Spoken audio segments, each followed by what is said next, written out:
California officials say the Palisades and Eaton fires are now among the most destructive in the state's history.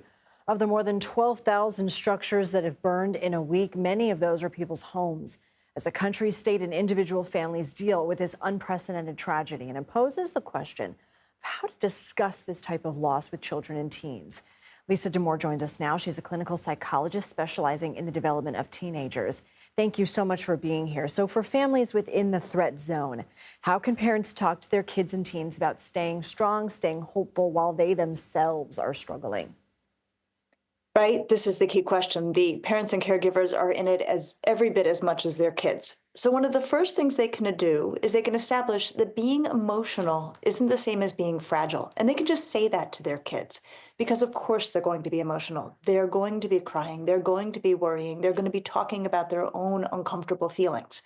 What we want kids to understand is that this is not a sign of a person being in a bad place. It's actually a sign of them handling it well. The distress is a done deal. What we want is for adults to cope well with it and to model that healthy coping for their kids. So in terms of modeling, does that essentially mean everything is fine, everything is hunky-dory, everything is going to be great? I mean, how do parents also teach that resiliency? Yes, this is hard, we will get through it. One of the things that adults can pay attention to is what I call the lyrics and the tune. The lyrics being the words we say and the tune being the tone in which we say them. So the lyrics can be actually very honest and very direct. We can say, I am really sad. I am worried. This was really frightening, while doing it in a tone that makes it clear that we are okay. We are not coming unglued. We are there to be a steady presence for our kids. So you don't have to do one or the other. You don't have to do sunny reassurance. You don't have to be coming apart at the seams. You can tell a true story about how hard it is while also offering reassurance to your kids. I mean, for a lot of these people, we are talking and looking at the video of people whose lives are completely upended. Every part of their living situation and routine is different now.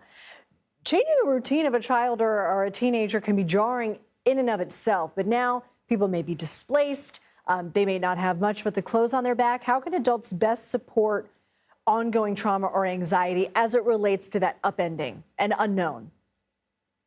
Well, step number one is talk about it. Language helps us contain emotion. It brings things down to size. Step number two is empathize. To the degree that kids are expressing distress, they are having the right reaction to just say that feeling makes sense. Of course you're upset. And I think step number three is be honest about what you know and what you don't know. So adults can say things to kids like, okay, here's what we don't know. We're not entirely sure what our housing plans are going to be. We're not quite sure how school's going to shake out. We don't even know where we're going to grocery shop. Here's what we do know. We are going to keep you safe. We are going to be with you every step of the way to support you. And as we get more information, we will tell you what we know. Those are the kinds of things kids need to hear right now. And this is obviously a question for people who may not be directly impacted, but are seeing all this imagery and feeling this empathy, feeling this compassion, feeling very saddened and impacted by what they are seeing and what we know that our fellow Americans or maybe friends or family are experiencing. Should we shield kids from these images, have a conversation about it? What is the best way forward when we know that this is sort of inundating our media landscape right now? It's always a good idea to shield young children, elementary school and age and younger, from very upsetting, traumatizing images across the board.